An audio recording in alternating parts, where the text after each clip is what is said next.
अस्सलाम वालेकुम, welcome to my channel voice over by Amna Shah. I hope कि आप खुश होंगे। कहानी शुरू करने से पहले आपसे रिक्वेस्ट है कि अगर आपको मेरा कंटेंट पसंद आता है तो प्लीज़ मेरे चैनल को सब्सक्राइब करें और लाइक करें। आइए कहानी का आगाज़ करते हैं। चेहरा देखा भाला लग रहा था, लेकिन बावजूद कोशिश के भी मुझे याद न आया कि मैंने इस औरत को कब और कहाँ देखा था। वो इस वक्त मेरे सामने मेज़ की दूसरी जानिब कुर्सी पर बैठी हुई थी। मुझे तसब्बुब का शिकार देखकर उसने अपना तारुफ कराते हुए कहा, वकील साहब, शायद आप मुझे पहचानने की कोशिश कर रहे हैं। शायद नहीं, बल्कि यकीनन यही बात है। मैंने क्लाइंट बनकर मेरे पास आने वाली इस सांवली रंगत की औरत की आंखों में देखते हुए कहा, आपने अपना नाम क्या बताया है? लैला, वो मादिल अंदाज में बोली, लेकिन आप नाम या हुलिये से मुझे बिल्कुल नहीं पहचान सकते, क्योंकि आपने आज से पहले इस रूप में मुझे कभी नहीं देखा। तो फिर आप खुद ही बता दें कि आप कौन हैं, मैंने ठहरे हुए लहजे में कहा, और मेरे पास किस काम से आई हैं? जैसा कि मैंने बताया, वो रुहां से लहजे में बोली, मेरा नाम लैला है। आज मैं आपसे आखिरी बार भीख मांगने आई हूँ, रुपए पैसे की नहीं, बल्कि अपने बेटे की जिंदगी की भीख। लैला जी, मैं आपकी बात बिल्कुल नहीं समझा, मैंने उलझन ज़दा अंदाज में कहा। बराए मेहरबानी आसान अल्फाज में बताएं कि मैं आपके लिए क्या कर सकता हूँ। मेरा जवान बेटा लाली जेल में है, वो भराई हुई आवाज़ में बोली। मैं चाहती हूँ आप लाली की रिहाई के लिए अपनी वकालत का पूरा जोर लगा दें। लम्हाती तवक्कुफ करके उसने एक बोझल सांस खारिज की, फिर अपनी बात मुकम्मल करते हुए कहा, ये नहीं समझना वकील साहब कि मैं फीस में रियायत के लिए आपका दिमाग खाऊंगी। बिल्कुल नहीं, मैं आपकी पूरी फीस अदा करूंगी। आप और आप जैसे दूसरे खुदा तर्स नेक दिल लोगों का दिया मेरे पास बहुत कुछ है। बस आप किसी तरह मेरे लाली को बेगुनाह साबित कर दें। लैला नामी वो औरत हर दूसरे मिनट के साथ मेरी उलझन में इजाफा करती चली जा रही थी। पहले इसने कहा वो आज मेरे पास भीख मांगने नहीं आई, अब इंकिशाफ कर रही थी कि उसके पास मेरा दिया हुआ बहुत कुछ है। बाज़ लोगों की बात को खामखा उलझाने की आदत होती है, और मज़े का पहलू ये कि इन्हें खुद भी अंदाज़ा नहीं होता कि वो सामने वाले के साथ किस किस्म की हरकत फरमा रहे हैं। मैंने लैला की फ़रोई बातों को एक तरफ रखा और मुद्दे की तरफ आते हुए ठोस लहजे में इस्तफसार किया, आपका बेटा किस जुर्म में जेल गया है? लाली ने कोई जुर्म नहीं किया वकील साहब, वो जल्दी से बोली। मेरे बेटे को इस केस में फंसाया गया है। ठीक है, आपका बेटा बेगुनाह है, मैंने मादिल अंदाज में कहा। अब आप मुझे ये बताएं कि मैंने रफ पैड और कलम संभालते हुए सवाल किया, लाली पर क्या इल्ज़ामात आयद करके इसे जेल भेजा गया है? लाली पर कत्ल का इल्ज़ाम लगाया गया है जनाब, उसने बताया। लाली ने किसको कत्ल, मेरा मतलब है इस पर किसके कत्ल का इल्ज़ाम है? मैंने पेट पर कलम चलाते हुए पूछा। करीम बख्श की जान लेने का इल्ज़ाम, उसने बताया। करीम बख्श हमारी बिरादरी का मुखिया था। ओह, मैंने गहरी सांस खारिज करते हुए कहा, और आपको यकीन है कि लाली ने करीम बख्श को कत्ल नहीं किया? जी पक्का यकीन है, वो बड़े एतमाद से बोली। क्या लाली और मुखिया में किसी किस्म की कोई दुश्मनी थी? लैला से बातचीत के दौरान मेरा कलम मुसलसल पैड पर मसरूफ़ कार था, और मैं तमाम अहम नुकात को नोट करता चला जा रहा था। उसने जवाब में बताया, कोई दुश्मनी नहीं वकील साहब। हाँ, ये कह सकते हैं कि मुखिया के एक फैसले की वजह से लाली इससे खासा खफा था, क्योंकि उसके नतीजे में लाली के बाप मरहूम रमज़ान की बड़ी बेइज्जती हुई थी। मैंने चौंक कर लाली की तरफ देखा और कहा, मैं मुखिया करीम बख्श मकतूल के इस फैसले की तफसील जानना चाहूँगा जो आपके बेटे की नाराज़गी का सबब बना था। ये काफ़ी लंबा चौड़ा और खासा उलझा हुआ किस्सा है वकील साहब, उसने कहा। अगर आप वाकई अपने बेटे की बाइज़्ज़त रिहाई चाहती हैं तो फिर मुझसे कुछ भी पोशीदा ना रखें, मैंने लैला के चेहरे पर निगाह जमाते हुए कहा। जब तक मैं इस मामले की तह तक नहीं पहुँचूंगा, आपकी या आपके बेटे की कोई मदद नहीं कर सकूंगा। उसके चेहरे पर तज़ब्ज़ुब नमूदार हुआ। चंद लम्हात की खामोशी के बाद उसने रसान भरे लहजे में कहा, ठीक है जी, मैं आपको सब बताती हूँ, ज़रूर बताएं, मगर इससे पहले मुझे अपने एक सवाल का जवाब चाहिए, मैंने उसकी आंखों में देखते हुए कहा। कौन सा सवाल वकील साहब? वो हैरत भरे लहजे में बोली। हमारी आज से पहले कब और कहाँ मुलाकात हुई है? मैंने बदस्तूर उसकी आंखों में झांकते हुए कहा। और आपने ये क्यों कहा कि मैंने कभी आपको इस रूप में नहीं देखा? और वो भीख वाला मामला भी गौर तलब है। फिर आपका ये बयान कि मेरा दिया हुआ आपके पास बहुत कुछ है, वगैरह वगैरह। आप रोज़ाना अदालत आते हुए बंदर रोड से जब सिटी कोर्ट की तरफ मुड़ते हैं तो वहाँ ट्रैफिक सिग्नल के पास मैं बैठा करती थी, आप भिखारन बनकर। लैला ने इंकिशाफ अंगेज लहजे में बताया। आप अक्सर अपनी गाड़ी रोककर मुझे भीख दिया करते थे। मैं वही भिखारन हूँ लैला। ओह माय गॉड, बेसाख्ता मेरे मुंह से निकला। मैं तो बिल्कुल पहचान नहीं पाया हूँ। वाकई सिग्नल के पास बैठी हुई जिस मखलूकुल हाल औरत की मैं मदद किया करता था वो हुलिये और लिबास में बहुत मुख्तलिफ थी। आते जाते लोगों के दिल पसीजने और उनके हाथों को जेबों तक जाने के लिए मजबूर कर देने के लिए हमें खुद को वैसा ही काबिल रहम बनाना पड़ता है वकील साहब। वो ठहरे हुए अंदाज में बोली। हम जितने ज़्यादा ज़रूरतमंद नज़र आएं, लोग इतना ही दिल खोलकर भीख देते हैं। तो आपका असली रूप ये है जो इस वक्त मुझे नज़र आ रहा है? मैंने टटोलने वाली नज़र से लैला को देखते हुए पूछा। भीख मांगने वाली ड्यूटी पूरी करने के बाद तुम लोग साफ सुथरे और नॉर्मल हुलिये में आ जाते हो। जी वकील साहब, वो मजबूत लहजे में बोली। हमें भी आम लोगों की तरह साफ सुथरी जिंदगी जीने का हक है। पेशा कोई भी बुरा नहीं होता। आप वकालत करके रोजी कमाते हैं और हम लोग भीख मांग कर। लैला ने बड़े एतमाद के साथ जुमला मुकम्मल किया तो एक फौरी ख्याल के तहत मैंने पूछ लिया, आप काफ़ी दिनों से सिटी कोर्ट वाले सिग्नल पर दिखाई नहीं दे रही हैं, इसकी कोई ख़ास वजह? लाली वाले मामले ने हमारी ज़िंदगी को तलपट कर दिया है, वो दुखी लहजे में बोली। वैसे मैंने अपनी रिहाइश भी तब्दील कर ली है। आप मेरी कहानी सुनेंगे तो सब कुछ समझ में आ जाएगा। मैं पूरी तवज्जो से सुन रहा हूँ, मैंने गहरी संजीदगी से कहा। आप अपना बयान जारी रखें।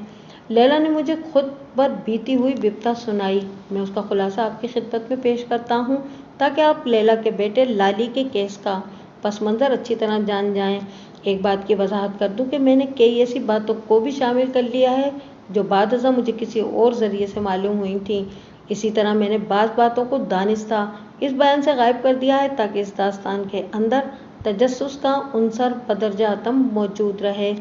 गायब शुदा तमाम मालो असबाब अदालती कार्रवाई के दौरान में मुनासिब मकामात पर आपकी खिदमत में पेश कर दिया जाएगा। लियाकत उर्फ लाली की उम्र 22 साल थी। वो एक वजीहा और शकील जवान था, मगर बदकिस्मती से वो इंतहाई पसमानदा और निचले दर्जे की फैमिली में पैदा हुआ था।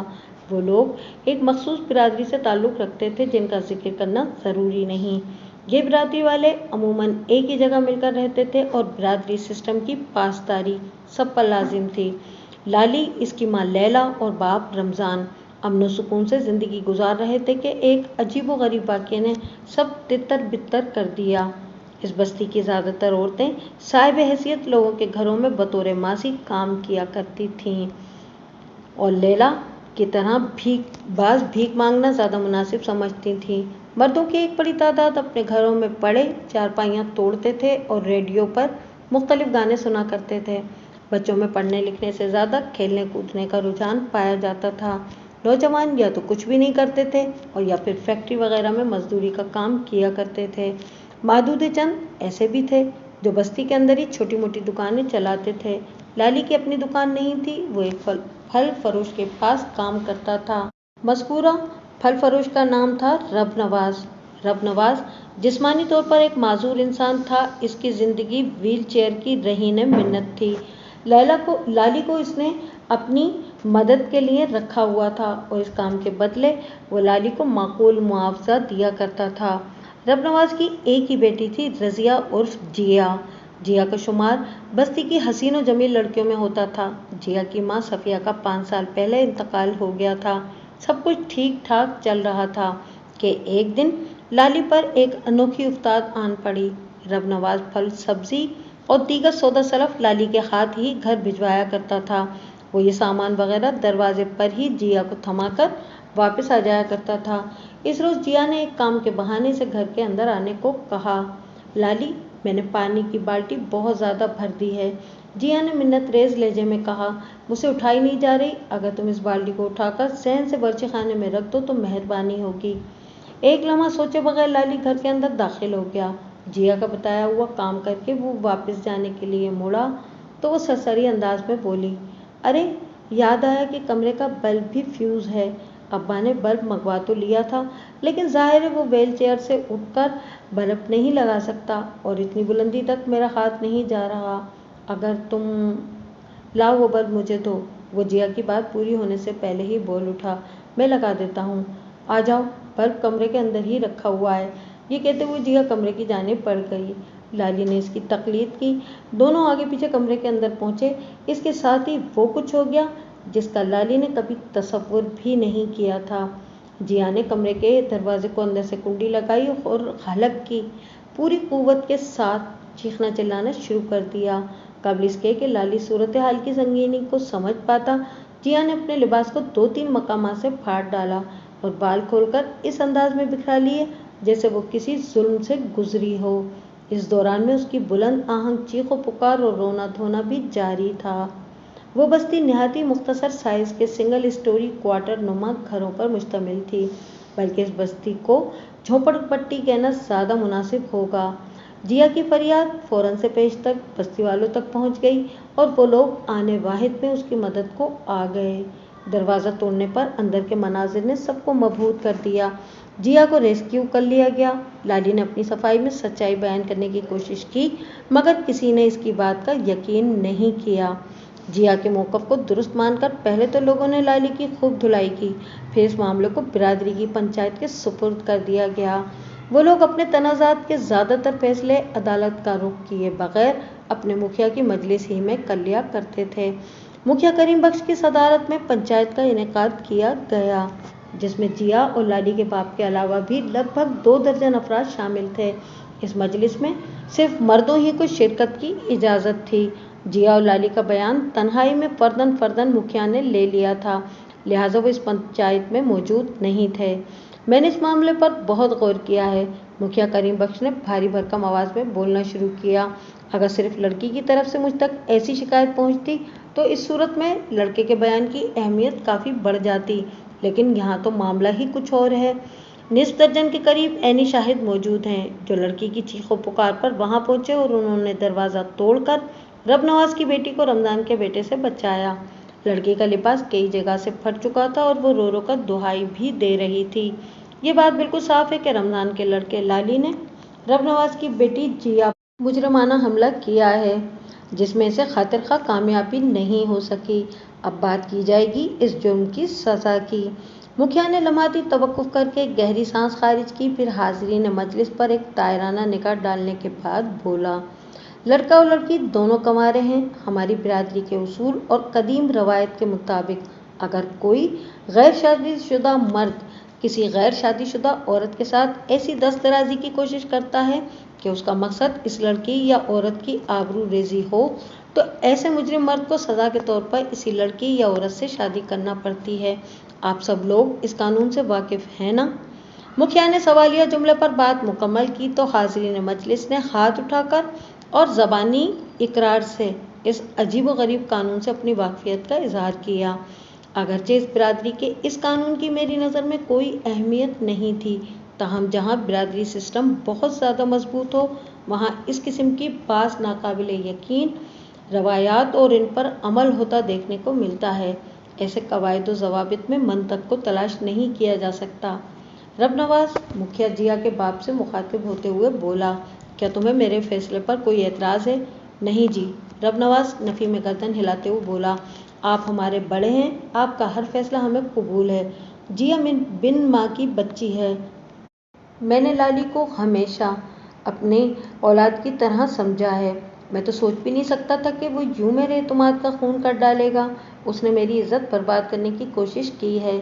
अगर ये मेरी इज़्ज़त की हिफाजत के लिए तैयार है तो मैं इसे अपना दामाद बनाने के लिए राज़ी हूँ। रब नवाज अपनी व्हील चेयर समेत इस पंचायत में शरीक हुआ था।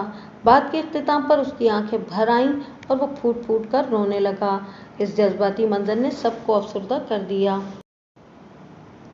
रमज़ान, रब नवाज ने पंचायत के फैसले पर अपनी गर्दन झुका दी है। मुखिया ने लाली के बाप से कहा, मैंने तुम्हारे लड़के से पूछताछ की है, वो तो अपनी गलती मानने को तैयार नहीं। तुम क्या कहते हो? जैसा कि रब नवाज ने अभी कहा कि आप हमारे बड़े हैं, रमज़ान ने लजाजत भरे अंदाज में जवाब दिया, हमने ज़िंदगी भर आपके हर फैसले को मंजूर किया है, मगर लाली का कहना है कि जिया के लिए उसके दिल में कभी कोई बुरा ख्याल नहीं आया। ये जो कुछ भी हुआ इसमें सरासर जिया का हाथ है, लिहाजा वो इस चालबाज से कभी शादी नहीं करेगा। ये तो तुम्हारे बेटे का बयान है ना? मुखिया ने किता कलामी करते हुए कतरे सख्त लहजे में कहा। इसने मुझसे भी इसी किस्म की बातें की हैं। मैं इस वक्त तुम्हारे मुंह से तुम्हारी राय सुनना चाहता हूँ। मैं लाली को समझाने की कोशिश करूंगा जी, रमजान ने कमजोर सी आवाज में कहा। और अगर वो तुम्हारे समझाने से ना समझा, मुखिया ने बरहमी भरे अंदाज में इस्तफसार किया, वो अपनी बात पर अड़ा रहा तो फिर जो आपका फैसला। रमजान बेबसी से मुखिया को देखते हुए बोला, इस बिरादरी ने ऐसे हालत के लिए जो कानून बना रखा है, मैं इसके लिए तैयार हूँ। मुझे इस कानून की वजाहत करने की जरूरत तो नहीं रमजान, मुखिया ने चुपते हुए लहजे में इस्तफसार किया। नहीं जी, मैं सब जानता हूँ, वो नफी में गर्दन हिलाते हुए जल्दी से बोला। अगर लाली जिया से शादी के लिए तैयार नहीं हुआ तो मुझे अपने इस बेटे को आग करना होगा और जिंदगी भर इससे हर किस्म का ताल्लुक ख़त्म करना होगा। और अगर मैंने ऐसा नहीं किया तो ये बिरादरी मेरा और मेरे बीवी बच्चों का बाइकाट कर देगी। सारी ज़िंदगी हमें अपनी बिरादरी से कट कर रहना होगा और फौरी तौर पर इस बस्ती को छोड़कर कहीं और चले जाना होगा। ये सुनकर मुझे खुशी हुई कि बिरादरी की रवायात और कानून कायदे तुम्हें अच्छी तरह याद हैं, मुखिया ने ठहरे हुए लहजे में कहा। मैं तुम्हें 3 दिन का वक्त देता हूँ रमजान। इस मुद्दत में तुम अपने बेटे को समझाने की कोशिश करो कि जिस लड़की की इज्जत को उसने एक खिलौना समझकर अपने नापाक जज्बात की तस्कीन करने की सही की, इसे अपनी इज्जत बनाकर घर ले आए। इसी में तुम्हारी और तुम्हारे बेटे की भलाई है। अगर इन 3 दिनों में लाली इस पंचायत के फैसले का एहतराम नहीं करता तो चौथे रोज वही होगा जिसकी अभी अपनी जबान से तुमने तफसील बयान की है।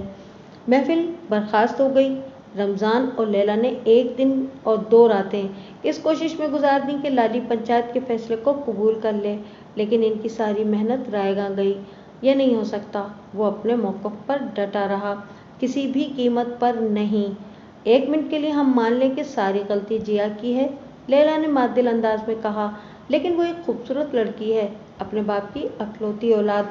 मेरा ख्याल है तुम्हें जिया की गलती माफ़ करके इससे शादी के लिए हाँ कह देना चाहिए। तुम दोनों की जोड़ी बहुत अच्छी रहेगी। मैं मानता हूँ जिया हमारी बस्ती की हसीन और जमील लड़की है, लाली ने साफगोई से काम लेते हुए कहा, लेकिन इस खूबसूरती के पीछे छुपी इसकी बदसीरती को मैंने बहुत नज़दीक से देख लिया है। मैं समझ गया हूँ इसने ये घिनौना ड्रामा महज मुझे हासिल करने के लिए किया है। बस्ती और बिरादरी के उसूल इसे भी मालूम है माँ। तो तुम्हारा ये ख्याल है कि जिया ने महज तुमसे शादी करने के लिए बिरादरी के इस रवायती कानून का फ़ायदा उठाया है? लाली ने पूछा। बिल्कुल बिल्कुल यही बात है माँ, वो एक लफ्ज़ पर जोर देते हुए बोला। मैंने पिछले दिनों इसकी ऐसी कई हरकतें नोट की हैं जिससे जाहिर होता था वो मेरी तरफ बढ़ रही है, लेकिन मैंने रब नवाज की इज्जत का ख्याल करते हुए कभी जिया की हौसला अफजाई नहीं की। रब नवाज मेरा बड़ा ख्याल रखता था और मुझ पर अंधा भरोसा करता था। मैं भला इसके एतमाद को कैसे ठेस पहुंचा सकता था। मैं अक्सर इसके घर जाता रहता था और जिया मुझसे छोटे मोटे काम भी करवा लिया करती थी। अगर मुझे पता होता कि इस रोज़ जिया की नीयत में फतूर पैदा हो चुका है तो मैं भूल कर भी घर के अंदर कदम ना रखता। मैं अपनी बेखबरी में इसके जाल में फंस गया। बल्ब लगाने के बहाने इसने मुझे कमरे के अंदर बुलाया, फिर दरवाजे को अंदर से कुंडी लगाकर अपने कपड़े फाड़ डाले। इसके बाद चीखना चिल्लाना शुरू कर दिया। वो सांस हमवार करने की गर्ज से रुका, फिर अपनी बात मुकम्मल करते हुए फैसले को अल्फाज में इजाफा कर दिया। मैंने जो कहा इसे 1 इंच भी इधर उधर हटने वाला नहीं हूँ। मैं किसी भी कीमत पर जिया से शादी नहीं करूँगा। उसने पूरी बिरादरी की नज़रों में मुझे गिरा दिया है। मैं ऐसी फितना सामा लड़की को अपनी ज़िंदगी का साथी कैसे बना सकता हूँ? अगर आप लोगों को बिरादरी और बस्ती वालों का डर है तो मुझे आग कर दें। हाय बेटा, ऐसी बातें क्यों करते हो? लैला ने घबराहट आमेज अंदाज में कहा। तुमने हमसे दूर जाने के बारे में सोचा भी कैसे? तुम हमारी अकलौती औलाद हो, हम तुम्हें खोने का तसव्वुर भी नहीं कर सकते। लाली बिल्कुल ठीक कह रहा है। रमजान, जो काफ़ी देर से माँ बेटे की गुफ्तगू सुन रहा था, नहायत ही संजीदा लहजे में बोला, ये तुम क्या कह रहे हो? लैला ने अजीब सी नज़रों से रमजान की तरफ देखा। क्या तुम मुखिया के फैसले के सामने घुटने टेक दोगे और लाली को आग कर दोगे? मुखिया ने पंचायत में जो भी कानून और उसूल बयान किए हैं वो इसके खुद के बनाए हुए नहीं हैं, रमजान ने ठहरे हुए अंदाज में कहा। करीम बख्श से पहले वाले मुखिया भी बिरादरी की रवायात की पासदारी करते रहे हैं और करीम बख्श के बाद आने वालों को भी यही करना है, लिहाजा ये तो होकर ही रहेगा। बाकी जहाँ तक लाली के फैसले का ताल्लुक है तो मैं इसके साथ हूँ। मेरा बेटा सच्चाई के साथ खड़ा है। एक ऐसी लड़की को इस घर की बहू नहीं बनाया जा सकता जो अपनी ख्वाहिश की तकमील के लिए इस हद तक गिर सकती है। कैसे अपनी इज्जत का ख्याल हो और न दूसरे की आबरू का। अगर लाली की से शादी हो गई तो ये बेचारा सारी जिंदगी इस अजाब में मुब्तला रहेगा कि पता नहीं ये चलत्तरबाज किस वक्त कौन सा गुल खिलाएगी। इतनी अजियतनाक सोच के साथ जिंदा रहना मुमकिन नहीं है। लिहाजा वो लम्हे भर को थमा फिर ठोस अंदाज में बोला, हम लोग अपनी बिरादरी और इस बस्ती को हमेशा के लिए छोड़ रहे हैं। अल्लाह की ज़मीन बहुत बड़ी है। इस तवीलो अरीज शहर में हमें कहीं ना कहीं सर छुपाने की जगह मिल ही जाएगी। मुखिया की दी हुई मुद्दत से पहले ही वो लोग एक हतमी फैसले पर पहुंच गए थे और वो फैसला था पंचायत का फैसला ना मानने का। रमज़ान ने जब मुखिया को इस फैसले से आगाह किया तो न सिर्फ मुखिया करीम बख्श बल्कि वहाँ मौजूद तमाम बस्ती वालों ने इसे बिरादरी की रवायात से बगावत पर खासी लान तान की। बाज तो गालम गलोच से भी 10 हाथ आगे बढ़कर इसकी दुर्गत बनाने के भी ख्वाहिशमंद नजर आए।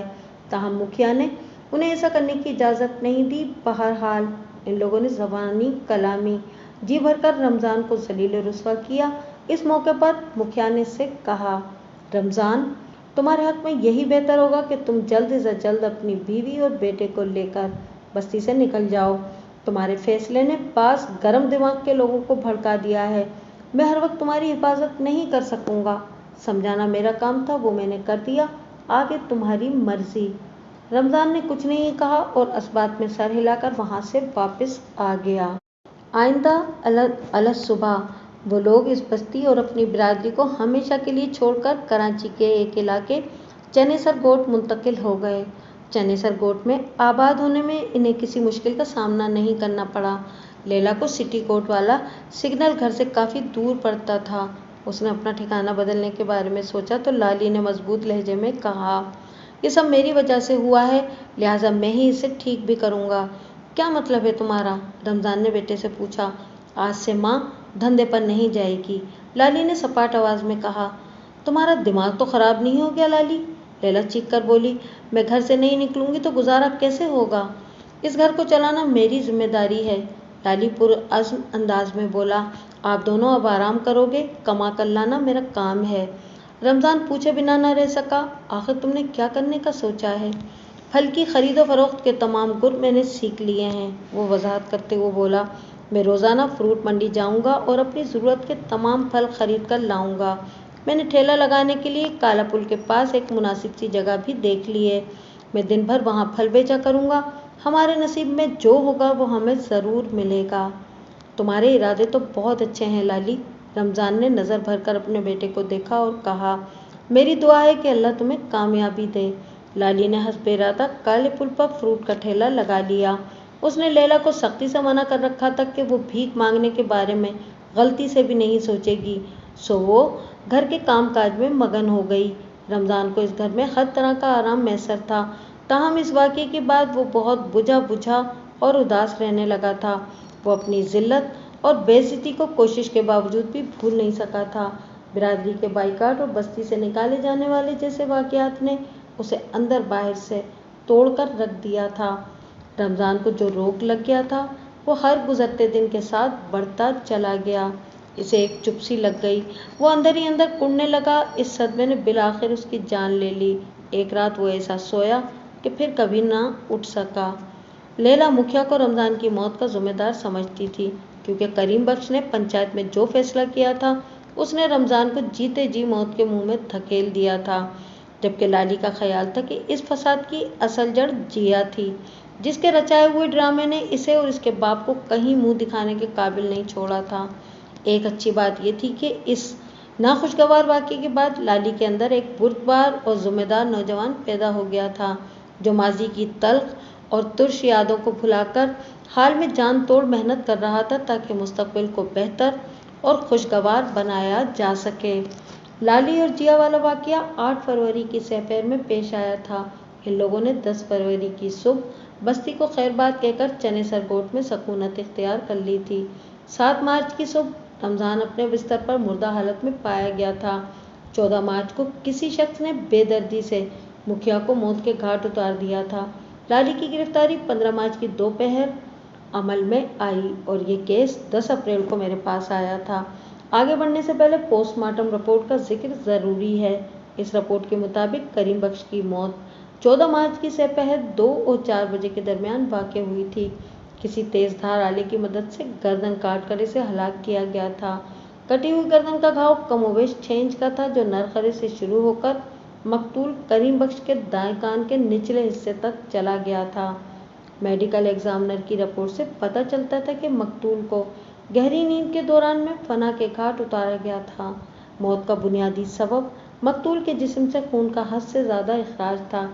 इस दुनिया से रुखसती के वक्त मुखिया करीम बख्श की उम्र लगभग 65 साल थी। सोगवारान में उसकी फैमिली का एक भी फर्द नहीं था, क्योंकि करीम बख्श ने शादी नहीं की थी। करीम बख्श के स्वयं के बाद बिरादरी की बाहमी मुशावरत से फारूक हसन नामी एक शख्स को नया मुखिया मुकर्रर कर दिया गया था।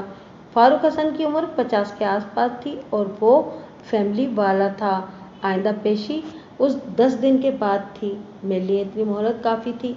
इस दौरान मैं दीगर मालूमात हासिल करने और जमा करने के अलावा मैंने जेल जाकर अपने मुवक्किल लियाकत और लाली से एक तफसीली मुलाकात भी कर ली। लाली की उम्र 22 साल थी। वो एक दराज कामत और खूबरू जवान था। इसकी गहरी गंदुमी रंगत में एक ख़ास किस्म की कशिश पाई जाती थी, जो सनफ़े मुखालिफ के दिल को ज़ेरो ज़बर करने की खासियत रखती थी। जब मैं वकालतनामे और दीगर ज़रूरी कागजात पर उसका अंगूठा लगवाने के लिए अपनी जेब में से स्टैम्प पैड निकाला तो लाली ने यह कहकर मुझे खुशगवार हैरत में डाल दिया, वकील साहब, मैं अंगूठा नहीं लगाऊंगा, दस्तखत करूंगा। वाकई? मैंने चौंक कर उसकी तरफ देखा और पूछा, तुमने कहाँ तक तालीम हासिल की है? मैं प्राइमरी पास हूँ वकील साहब, उसने फ़ख्रिया अंदाज में जवाब दिया। उर्दू लिख पढ़ और बोल समझ लेता हूँ। मैंने बड़ी मेहनत से अंग्रेज़ी में दस्तखत करना भी सीख लिया है।